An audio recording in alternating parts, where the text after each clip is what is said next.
মাদারীপুরের কালকিনিতে কৃষকের মাঠ জুড়ে প্রকৃতির এক অপূর্ব শিল্পকর্ম। চিরসবুজের বুকে কাঁচা হলুদের আলপনায় মোড়া পুরো জনপদ। উত্তরের হিমেল বাতাসে দুলে দুলে হাসছে সরিষার ফুল। মৌমাছির গুনগুন শব্দে মুখরিত চারপাশ। এক ফুল থেকে আরেক ফুলে ছুটে বেড়াচ্ছে মৌমাছিরা, চলছে নিরলস মধু সংগ্রহ।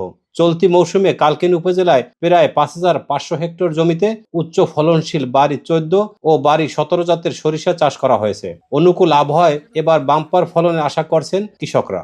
ফলনও ভালো হচ্ছে এবং মধুও পাচ্ছি আমরা ইনশাল্লাহ। খাঁটি মধুর জন্য সারা বছর বাচ্চারা খাইতে পারবো, নিজেরা খাইতে পারবো, এই উদ্দেশ্যে এইখানে আসা।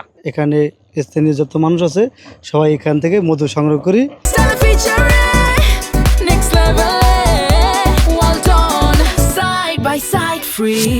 সরিষা ফুলের মধু মানের দিক থেকে উৎকৃষ্ট হওয়ায় বাজারে ব্যাপক চাহিদা রয়েছে। মৌচাষীরা বলছেন, সরকারি পৃষ্ঠপোষকতা পেলে মধু উৎপাদন আরো বাড়ানো সম্ভব, যা তাদের জীবিকা ও কৃষি অর্থনীতিতে বড় ভূমিকা রাখবে। কুয়াশা থাকার কারণে মধুও নষ্ট হয়েছে অনেক, আবার মাছিও নষ্ট হয়েছে, যার কারণে মধু কম হইতেছে। আরো ভালোভাবে যদি সংগ্রহ করতে পারি তবে আমাদের দেশের চাহিদা পূরণের পাশাপাশি আমরা বিদেশেও রপ্তানি করি। এটা যদি সরকার উদ্যোগ নেয় তবে আমরা আরো স্বাবলম্বী হতে পারি অর্থনৈতিকভাবে। উপজেলা কৃষি বিভাগ জানায়, সরিষা আবাদে কৃষকদের সার ও বীজ সহ প্রয়োজনীয় সহায়তা দেওয়া হয়েছে। পাশাপাশি মৌচাষীদেরও প্রণোদনা ও সার্বিক সহযোগিতা অব্যাহত থাকবে বলে জানিয়েছেন সংশ্লিষ্টরা।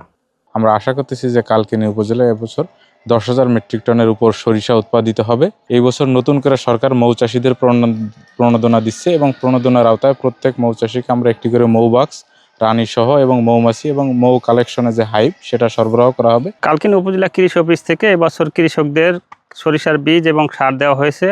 এটা আমি মাঠ পর্যায়ে সার্বক্ষণিক পরামর্শ দিয়ে আসছি। সাথে সাথে সরিষা ক্ষেতের পাশে মৌবাক্স বসানো হয়েছে। এর ফলে ফলন বাড়বে, অন্যদিকে মধু উৎপাদন হবে।